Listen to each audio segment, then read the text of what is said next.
Robin Hood Radio and the Robin Hood Radio Network is proud to present Leonard Lopate at Large, lively hour-long in-depth discussions providing overviews and context to topics usually covered in partial measures. His guests include leading thinkers, scientists, artists, economists, farmers, historians, authors, and politicians. Mr. Lopate is a Peabody Award winner whose numerous honors include 3 Associated Press Awards and 3 James Beard Awards.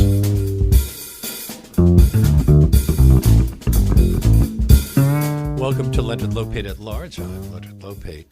App-based ride-hailing companies like Uber and Lyft have become ubiquitous in New York City over the last few years, but their popularity has raised many questions, such as whether their drivers can actually make a living working for them.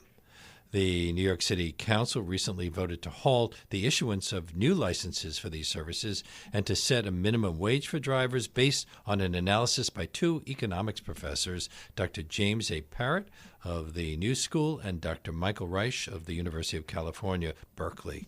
Their study, called All Earnings Standard for New York City's App-Based Drivers, Economic Analysis and Policy Assessment, looked at pay rates and working conditions for these drivers, and I'm very pleased to welcome Dr. James A. Parrott to our show now to tell us what they discovered. Hello. Thank you, Lynn. You're the Economic and Fiscal Policy Director of the Center for New York City Affairs at the New School. What does the center do? So the center has actually been around since before the fiscal crisis, and it works on New York City economic and social policy issues. So we've done a lot of work on child welfare, the inside city schools, educational portal is housed at the center. We do a lot of analysis of integration or the lack of integration in city schools. We also have a program to help formerly incarcerated individuals get more education and get into the workforce. And we've done some work on poverty issues and other economic issues in New York City. Weren't you previously the chief economist for the city of New York? So have you been studying issues like this for a long time? So I came to New York City a long time ago, initially worked for the International Ladies Garment Workers Union, and from there went to be chief economist in the city's economic development effort in the early 1990s. Then did a stint at the state comptroller's office when Carl McCall was the state comptroller, and then I worked at the Fiscal Policy Institute, and I've been in my current position for about a year, but I've basically been studying New York City economic and budget issues, New York State income inequality for the past 20 years. Wasn't this study commissioned by the New York City Taxi and Limousine Commission? What was the impetus for it?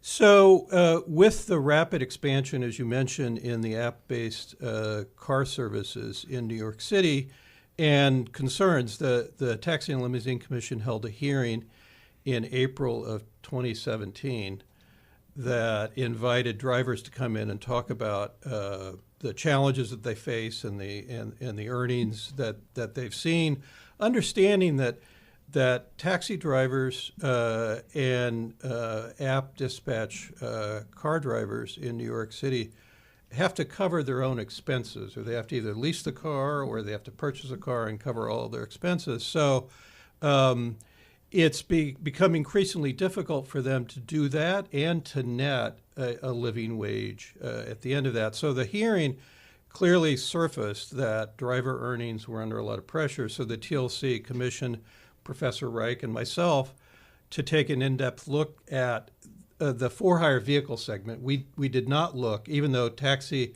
drivers are under a similar economic pressure, we didn't look at that. We looked at the rapidly growing for-hire vehicle sector, where there are now about 80,000 drivers, and we had to analyze the business model that the large companies like Uber and Lyft and Juno and Via have been following to understand that, and then look at what their expenses are for the drivers, and then what their compensation was, and what all of that meant in terms of the living standard that they were afforded by driving in New York City. Is New York the biggest market in the country for these app-based for-hire vehicles? It's by far the largest market in the country, and it by itself probably accounts for 6 or 7% of the national app-based market. And when did you begin the study, and how did you go about it? So we started it late in 2017, and we issued the report on July 2nd with an eye toward the TLC eventually issuing regulations to establish a minimum pay standard.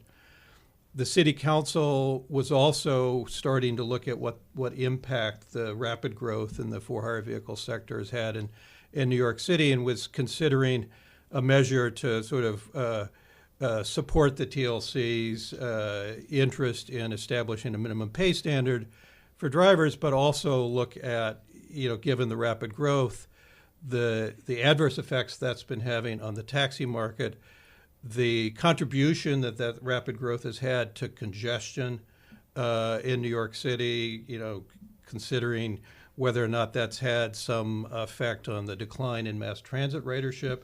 This is the first time during an economic expansion when there's been an actual decline in mass transit ridership in New York City in history. So it's important to understand what the effect of this explosion in app services has had on congestion. So the council was starting to look at that. The council and we'll look at all those things and as we'll well look in at this that. conversation. And so the council enacted a package of 5 bills on earlier this month on August the 8th, and one of those was to require the TLC to introduce a minimum pay standard, which the TLC will release a draft of that proposed regulation next week. There'll be a hearing on October 3rd. And when you say minimum pay standard, would it be the minimum wage or above the minimum wage? So all of the drivers are treated as independent contractors by the companies. That is, they're not salaried or they're not wage employees. So technically, under the National Fair Labor Standards Act and under state law, they're not subject to the minimum wage, which only covers employees. So they could be earning $5 in an hour.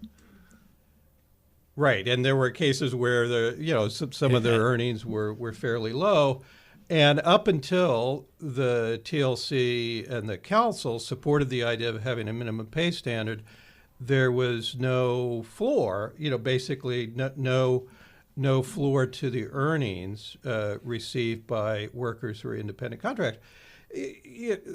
All of the drivers are independent contractors. There are independent contractors and misclassified independent contractors in other parts of the economy as well who are in a similar situation. And maybe what the TLC, the Taxi and Limousine Commission, is doing here, since it does represent the first significant attempt to regulate the earnings of independent contractors anywhere in the United States.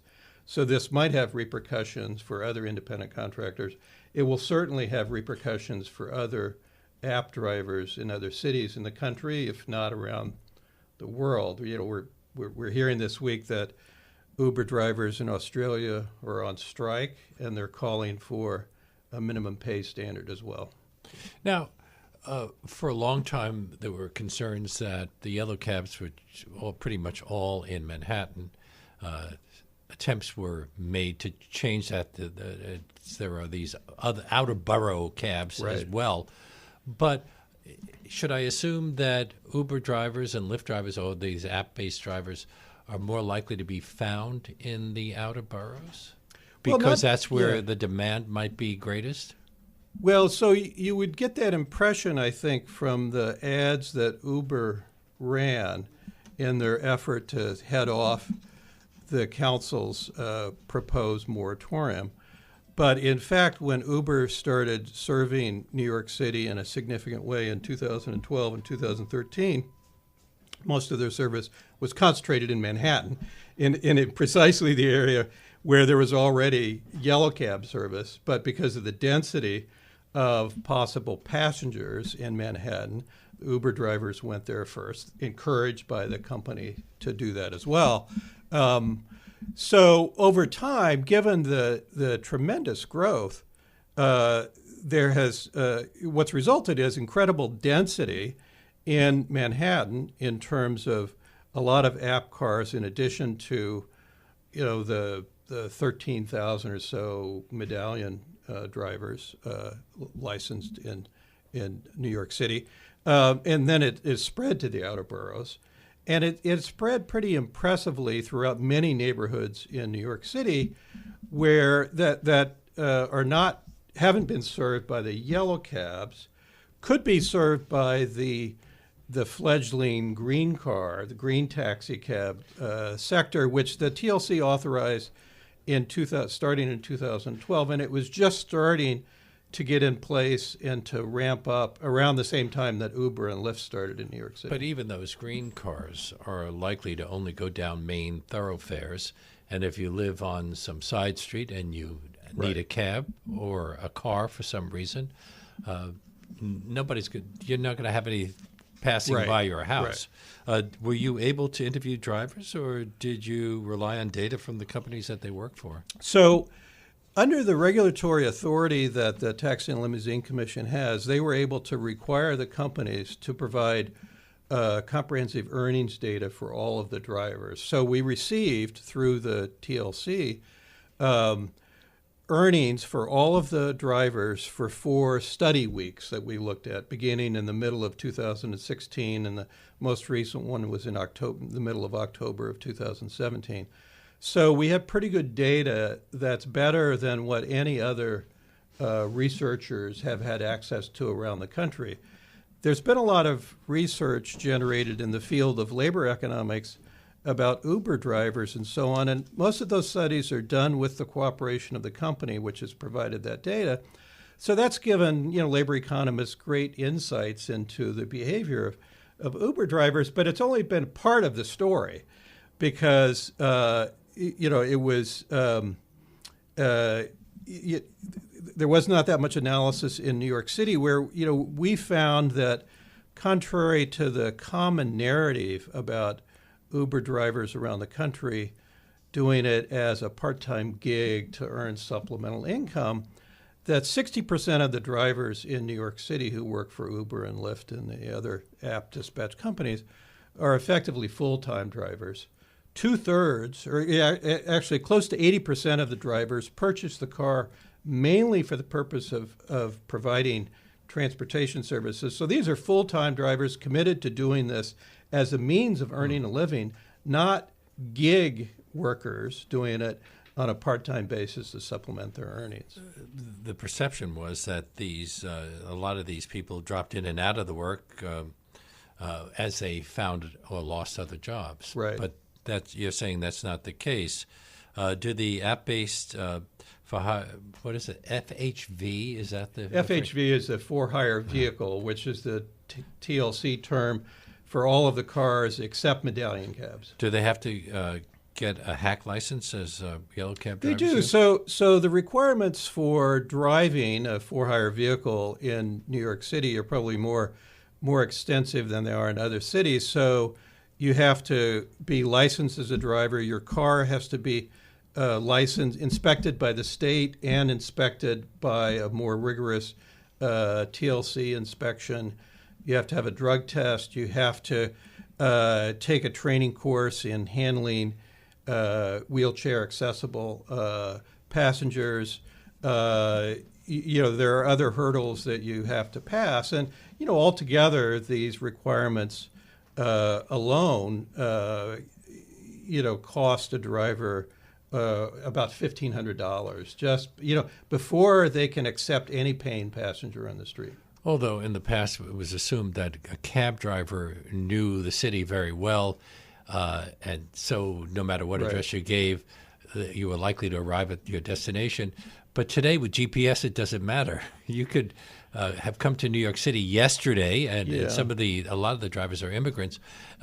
Get the GPS, and it'll tell you how to get there. Although I've heard lots of anecdotes from acquaintances about how yellow cab drivers still know the city much better, and even though an app may tell you how to get to Chelsea Piers, it's not going to tell you which entrance is best for a certain function and so on. And the medallion drivers, likely know that much better than the app drivers do.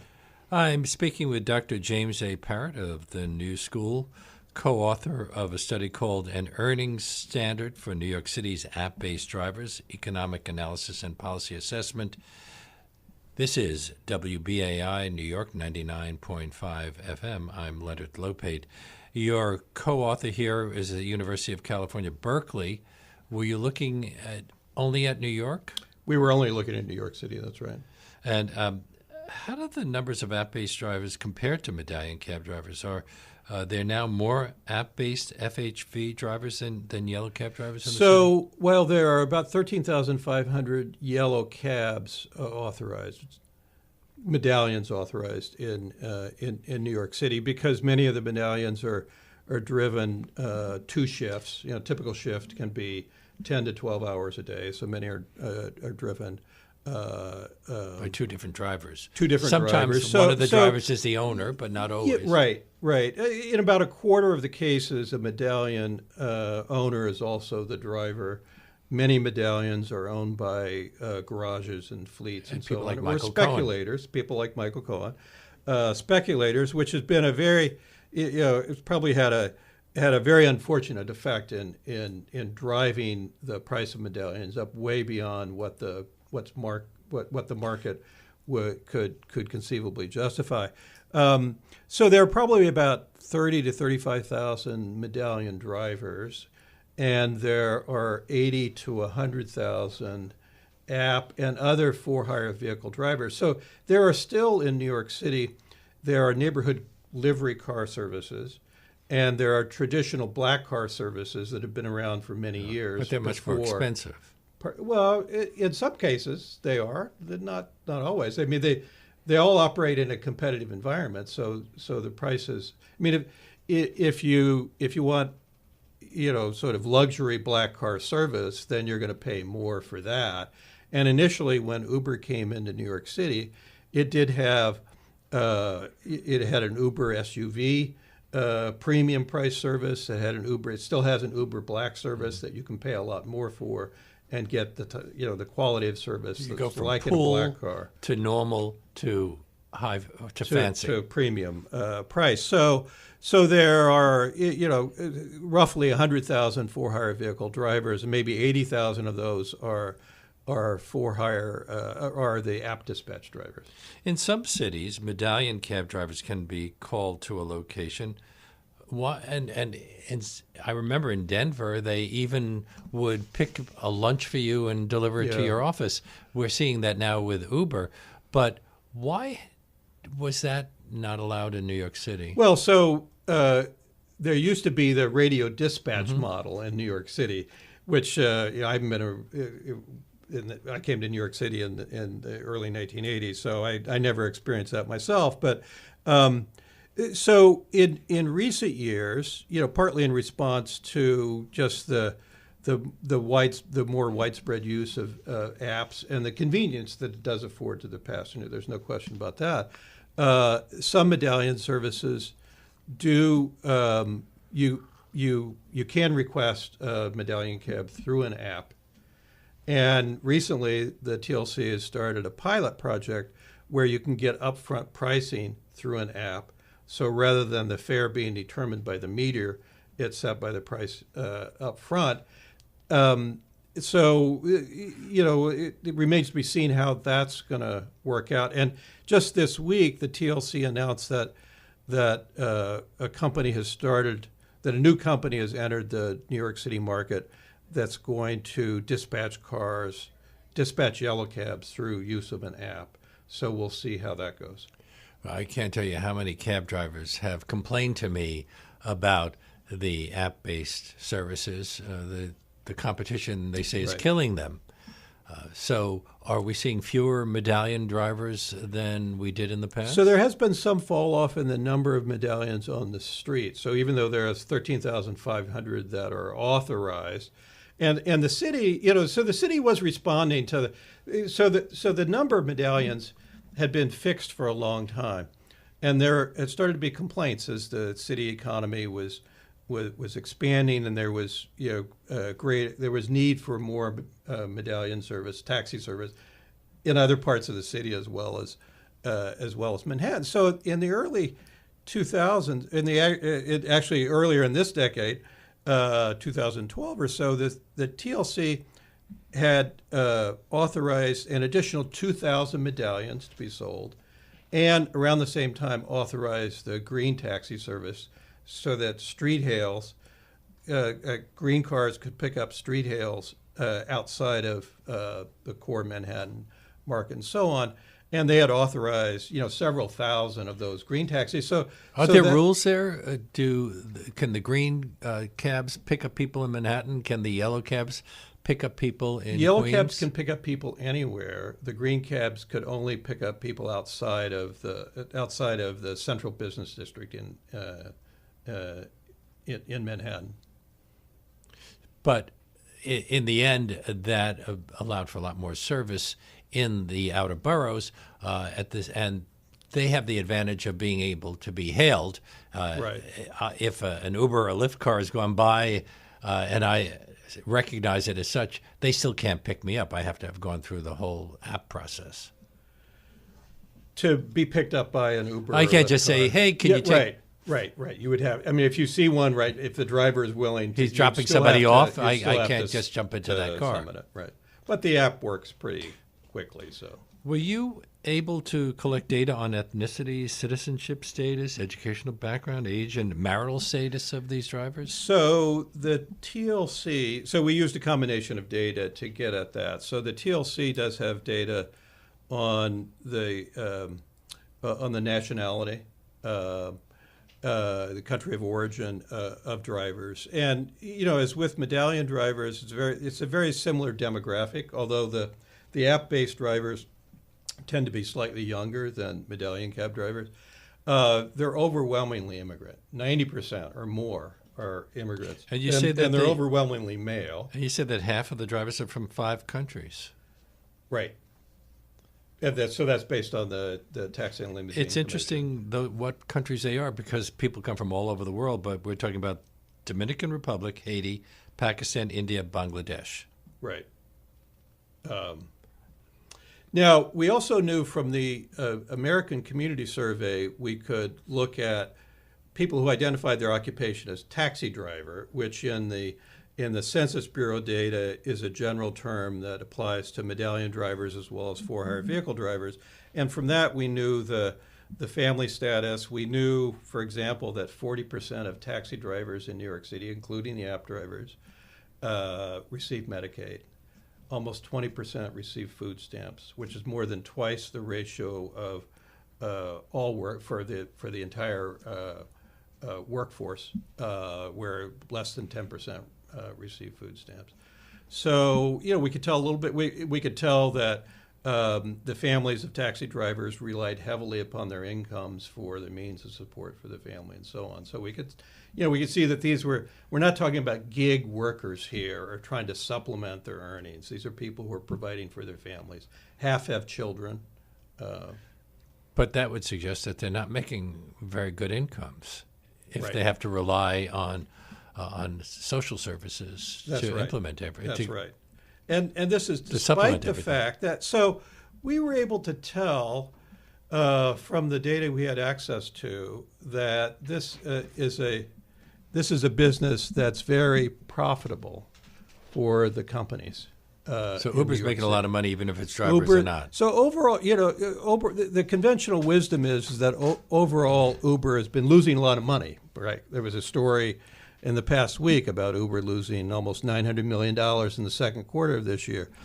It makes a lot of money from providing car services in New York City, and Lyft does as well. So, in analyzing the business model and what the economics of the industry are, we found very clearly that the company makes a commission off of every ride. Their incentive is to flood the streets with as many cars as possible because they get a cut on each trip that's provided. Up to this point, they've had no incentive to make sure that they utilize the time or the capital of the driver in an efficient way that provides the driver an opportunity to earn a decent living. This is an unusual industry in the sense that the drivers are providing the capital Uber is not providing the capital for this provide the car service. Uber is providing the technology. The big investment is in the car itself and the operation of that. And we estimated conservatively that the annual expenses for the typical app driver is $20,000 a year. So you have to, cover that in order before you could start making any money on a net basis above and beyond that. So this was a situation that really cried out for regulation where there had been no regulation before. So the companies have an incentive to maximize the number of cars. The effect of that was that more and more cars and drivers were on the road, even though they were being used in an inefficient way that was very costly to the drivers, resulting in declining income. So the pay standard that the TLC is proposing will address this and require the companies to make sure that the drivers are making a minimum pay, and give even if they don't company- pick up passengers. Well, so they're not going to get paid unless they pick up passengers, but the companies are going to be incentivized to utilize the time of the drivers more efficiently, and to not take on more drivers until they can ensure that the existing drivers, have enough rides in order to meet a level of earnings that's consistent with the minimum threshold that the TLC is specifying. Won't that mean that they're going to have to charge more for their services? Not necessarily, no. So we analyzed, we looked at the fares, we looked at the commission rates that the companies, we looked at one of the ways in which the companies compete is by trying to keep the wait time for potential passengers as low as possible. This is comes out of their desire to have as many drivers out there as possible. So we looked at what the possible effect of increasing utilization, requiring the companies to more efficiently utilize the drivers, what effect that would have on wait time. And we found that the companies could meet the minimum pay standard, pay the drivers better, regulate the inflow of new drivers, not have it terribly adverse impact on increased wait times, not necessarily have an increase in terms of increasing fares. There's plenty of room for them to reduce their commission rates because their commission rates are well above what would be considered sort of normal in a competitive or a quasi-competitive sector. So all of this could be possible with the pay standard. We think that will help the industry be more efficient and more equitable, and it will not have adverse effects on the consumers. In my experience, most of the drivers are recent immigrants, which would Right. suggest that they would have had difficulty getting jobs elsewhere. Right. So we did look. We looked at for the cohort of drivers. Typically less educated, meaning in the sense that they don't have a 4-year college degree. They're young and they don't have a college They degree. tend to be younger.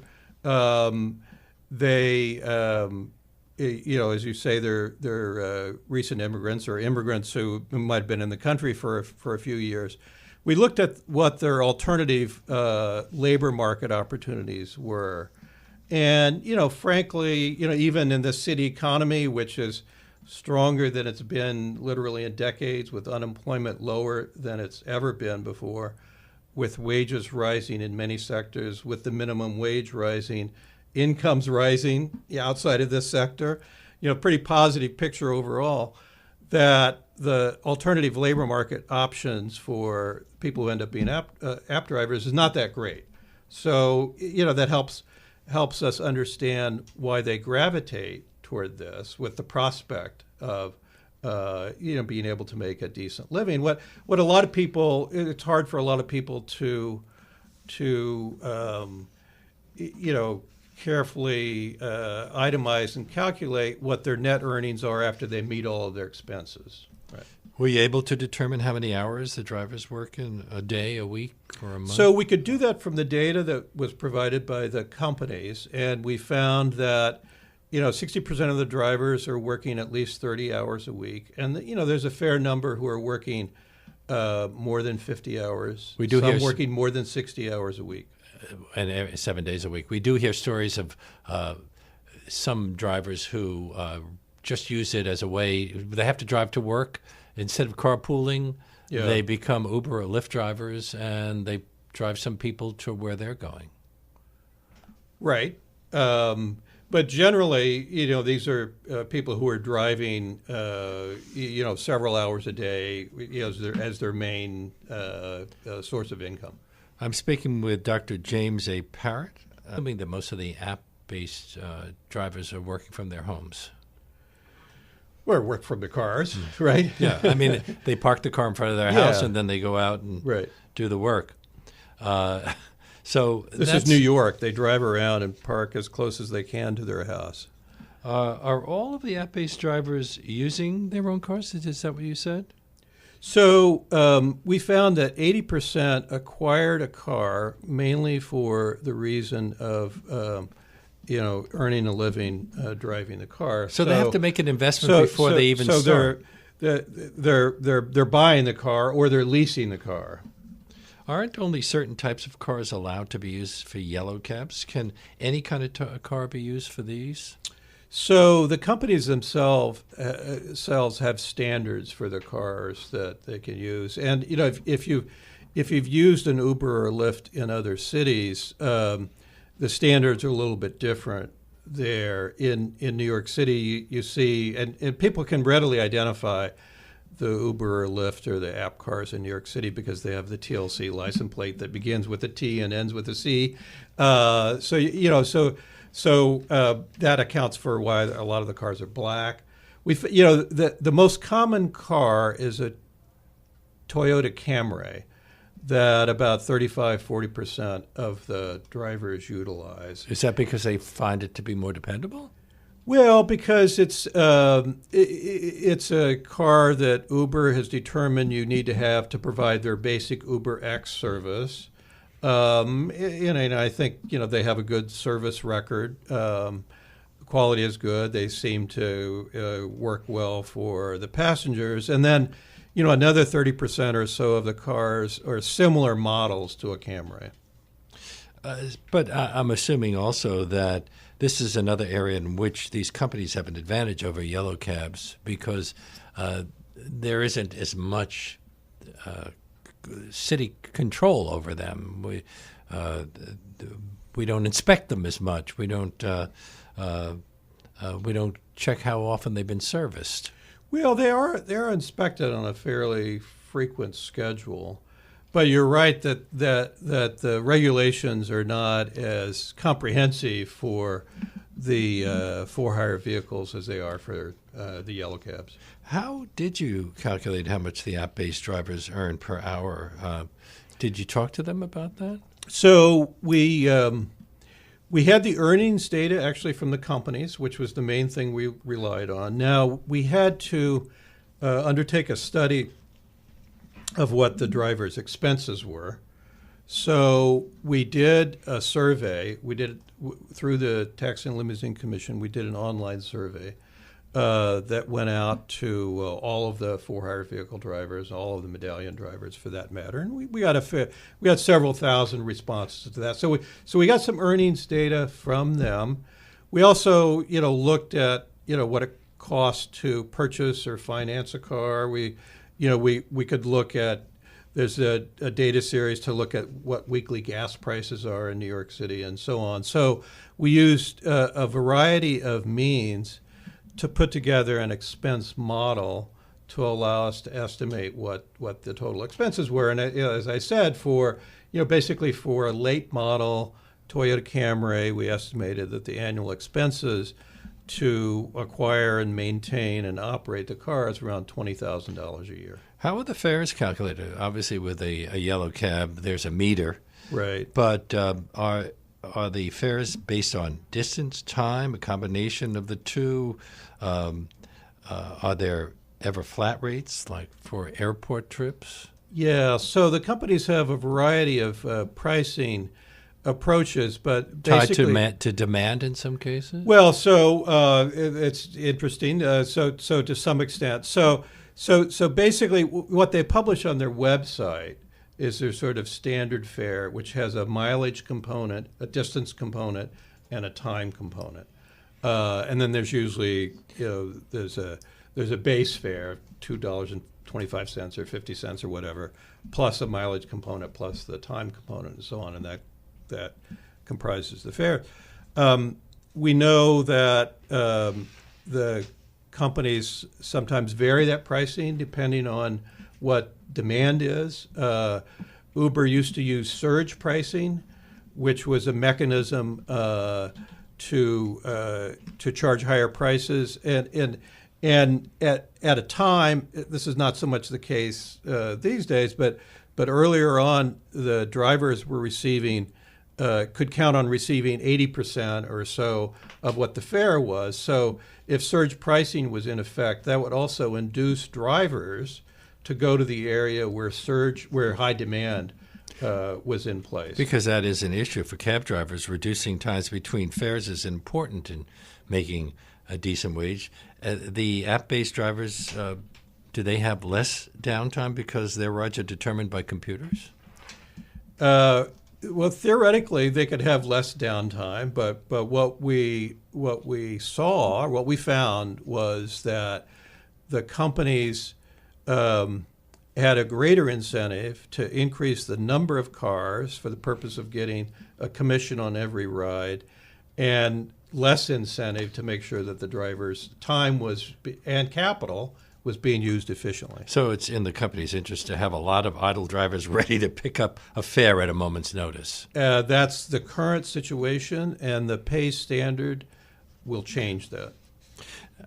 I wonder about the bad publicity that Uber has gotten over the years. Has that had much of an impact? Has that helped Lyft and Juno and some of the others, or are riders is just oblivious to those stories in the newspapers? Well, New York City is a big place, so there's the passenger population is broad and diverse. So we didn't try and understand the psychology of the passengers or the consumers in this case. So but we obviously read press reports about trends and so on. And there was a moment in early 2017 when President Trump first announced the Muslim ban. The yellow cab drivers decided to protest that by calling a strike at the airports in New York City. And Uber was very upfront in saying, we're not honoring the strike. And they got a lot of negative publicity out of that. And a lot of people, that led to the Delete Uber movement. And so there was a temporary fall off in their number of users, but whether people came back or other people started to use Uber. I was thinking about the scandals in the management. Then every so often you have a report that an Uber driver has molested a passenger, and you don't hear that about medallion cab drivers very often. Well, you hear it occasionally. So. But again, it's such a big sector at this point that there are a lot of, there can be a lot of change in consumer behavior, and yet the net effect still is that the overall level of demand continues to rise. You propose a minimum pay standard for app-based drivers at $17.22 an hour. How was that calculated? So all of the drivers are independent contractors, and as an independent contractor, you have to pay not only your own share of Social Security, the payroll tax, you also have to pay the employer share. So we allowed for that, and we also, in understanding that as independent contractors, these drivers have no provision for paid time off. So we added 90 cents an hour as sort of a modest allowance for some paid time off to encourage drivers to, if they're not feeling well, that they can rationalize staying home sick occasionally, or that they can limit the number of hours they drive, but, saying that they're going to get paid. So we put together $15 an hour plus the 90 cents paid time off allowance plus the employer payroll taxes on top of that. That comes to $17.22. And what percentage of drivers are currently earning that much or more? So we found that for the middle of week of October of 2017, that only 15% of drivers were making that much after they covered their expenses using the very conservative allowance that we had for expenses. The report was issued last month. What's been the reaction of the city? Has the city council So the city tried council, to enact any of your suggestions? The city council relied heavily on the report in the public discussion, in the council and in the media. The report was pointed to as evidence that of what the business model of the companies was, because there hadn't really been a good analysis of the business model. This business model that can be summed up as flooding the streets with cars, inefficiently utilizing drivers' time, with the result that 85% of the drivers are making less than a minimum earnings level. So it was cited a lot, and it was immediately picked up in some other cities, like the Chicago Sun-Times said, we need to, learn from this report and consider doing something along these lines in terms of a pay standard in Chicago.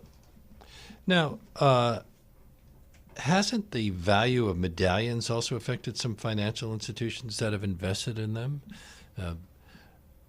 Well, more importantly, it's affected the medallion owner drivers, some of whom took out large loans to buy medallions. I've talked to medallion drivers myself, just from the back seat, who had been counting on the medallion as their retirement security. And at one point, the value of the medallion was over $1 million earlier in this decade. But now they'll take a loss if they're around 250,000 at best.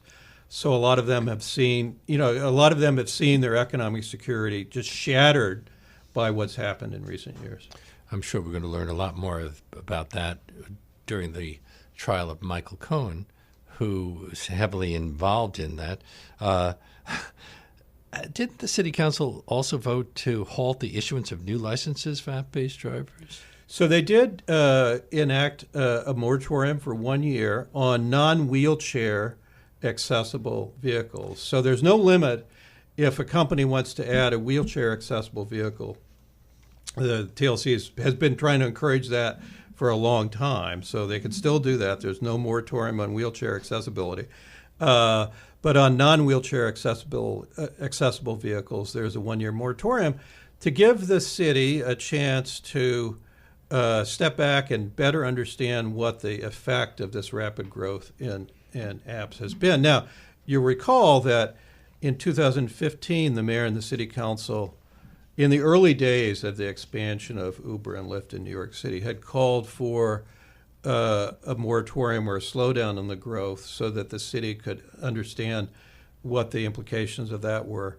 That attempt was resoundingly thwarted, mainly by Uber, in a manner that made it really difficult to raise questions about to resurface the issue of a moratorium until early this year, when we started to see the unfortunate suicides of taxi and for-hire vehicle drivers.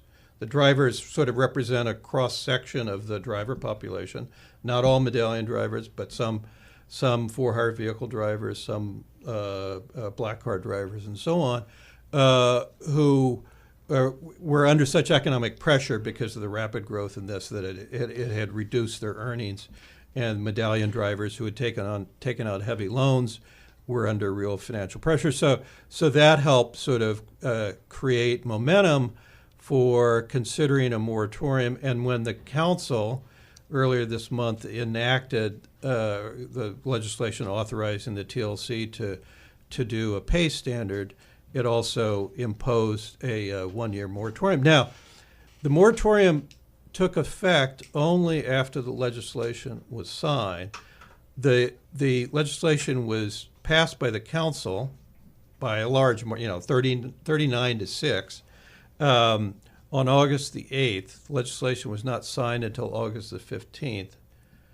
By that time, 10,000 new cars had been registered to provide car services in New York City. I'm speaking with Dr. James A. Parrott of the New School, co-author with Dr. Michael Reich of the University of California, Berkeley, of a study called An Earnings Standard for New York City's App-Based Drivers, Economic Analysis and Policy Assessment. A lot of cars on the road. I would assume that there's a major environmental impact as a result. Are we going to become like Los Angeles simply because all these guys are driving around waiting to get a call? Well, there have been studies of congestion in New York City, and the growth in the app services has been one of the major contributing factors to that. Not the sole factor. There's a lot of construction activity in New York City, a lot of tourists in New York City. A very mixed blessing. It brings in a lot of economic activity and so on, and yet, it does provide, more people vying for getting around on city streets and so on. So we need to understand that better. We need to understand what the traffic implications are, what the implications for the transit system are, what the environmental implications are. So this moratorium will give us the time to do that. And many people have argued that if public transportation was better right now, we probably wouldn't see the surge in app-based vehicles. They are helping people who sometimes, the L train is being closed down, and of course, you can't always get to work on time with the current system. Yeah, so that's been a factor certainly. Although we could tell from the neighborhoods where the app services have expanded that partly it's expanded in areas that that haven't been well served by mass transit, either the subway system or the bus system. So partly it's the erosion of service reliability by the MTA has been a factor, but it's difficult to say how much of a factor it's been. Did you look at what percentage of people take medallion cabs versus ride shares like Uber and Lyft? Or are the rideshare companies growing and the traditional cabs losing business to them? So the number of trips provided by the medallions has certainly declined in recent years, and the growth in the app companies, the number of trips they provide is such that they now provide twice as many trips as the medallion cabs do. But again, that's not all in the same market area. When you began the study, did you expect the results to be different from what you wound up finding? Were you surprised by anything? Well, so I was surprised by a couple of things. One, given the business model and the fact that the drivers really are fronting the bulk of the capital that makes this industry work, it was a little astonishing, although not surprising. I'm an economist. I understand how a market economy works. Still, it was a little surprising when we could really, absorb the fact that the companies who don't put up the capital basically determine whether or not the drivers have passengers in their cars. And the fact that there was such a disjuncture there, I guess, was a little eye-opening. We, expected to find many drivers not covering their expenses and making the equivalent of a minimum wage. We didn't think it would be as high as 85%.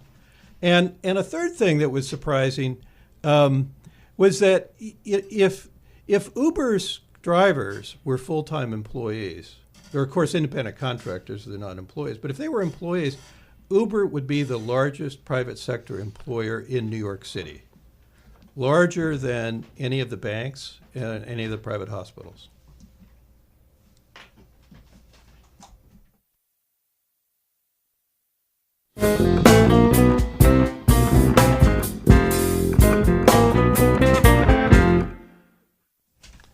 Oops. I got my timing wrong there. We have 5 more minutes. We were talking. You mentioned earlier that there also are the car services like Carmel and Dial 7. Right. How do they fit into this picture? They were around before Uber and Lyft, but they have a more limited service that they're offering? Well, the ones that you mentioned are pretty large, have been pretty large. But we don't see them advertising on television the way they used to, and I'm assuming it's because their advertising budgets have been cut. So they clearly have been affected in many ways. We didn't focus on them a lot in the analysis because it was very clear after we got into it for a while that this pay standard was going to apply to just the major app dispatch companies. And frankly, the TLC doesn't have a lot of data on the traditional livery car companies. They don't have the state of technology, the computerization, in every case that the big companies have, and so on. So there's just much less data available on them. So, and probably, we understand that some of their drivers might have left and went to work for Uber or Lyft over the years because, they could get more rides that way. Do we see yellow cab drivers also working for Uber and Lyft? Well, I hear about that. They must, since they're not going to use a medallion cab to provide an Uber service. They would have to have their own car in addition to that. So I don't know what I've heard that happens, but I haven't seen any numbers about how extensive that is. And I sort of doubt that it's very extensive. I remember being in a cab and having the cab driver point to a whole bunch of cabs that were parked in a parking lot and said, those cars would have been out on the street before Uber. Right. So there's a lot of resentment out there. Oh, yeah, there certainly is. So do they have powerful lobbies? Are they going to have any kind of impact on the way the city council deals with your study? You're talking about the drivers, the medallion drivers? The yellow cab drivers. So the yellow cab drivers, some of them are represented by the New York Taxi Workers Alliance, which was It used to be a union. It's a sort of a quasi-union representing mainly medallion drivers, but also many app-based drivers. They were very active and visible in the city council discussion. They were out there every day with demonstrations and rallies, and they had a lot to do with the way the city council voted. I am still curious to find out what we're going to learn about medallion cabs as a result of this Michael Cohen trial, because a large part of the focus is on that aspect of his business dealings. Well, so I'm not sure now that he pleaded guilty, if there will be a trial. His partner in medallions has already made a deal. Yeah. So, is this a shady business? Well, we didn't look at that. Was any collusion involved? Oh, forgive me. Bad joke. So one of the things that I think does bear a comment is that Uber did launch this campaign against the moratorium, and they. So commercials on television. They had commercials on television. They were emphasizing the fact that that a moratorium would compromise the service that they could provide to mainly people of color in the outer boroughs. Because these services are colorblind, whereas we've heard of cab drivers passing by people of color. Absolutely, and that's an issue that this discussion has really sort of brought that issue of discrimination to the fore, and the city. The Taxi and Limousine Commission is setting up a new office to educate drivers and medallion owners on that. So hopefully we'll see that situation improve. What we found, though, was that because of the relatively low utilization currently, that even with a moratorium on the number of cars, that a lot more service could be provided if the companies were more efficient in the way that they utilize the drivers and their cars, and that they could effectively expand the number of trips by 30 to 40% without an increase in the number of cars. But then we heard that because of this last, this gold rush of registrations in the past week, that there are now 10,000 more cars poised to enter that business. And I just hope that doesn't cause chaos. And that really brings us to the end of this show. My great thanks to my guest, Dr. James Parrott, to Barbara Kahn, who produced this segment, to Charlie Morrow, who composed our theme music, to Reggie Johnson, who's at the audio controls, and to my assistant producer, Jesse Lent, who makes things run smoothly. Leonard Lopate at Large comes to you on Saturdays at 4 and Tuesdays at noon. You can subscribe to Leonard Lopate at Large podcast on iTunes and by clicking on Robin Hood Radio's archive program site, which is robinhoodradio.com. You can also check out the Leonard Lopate at Large Facebook page. We hope to see you next week.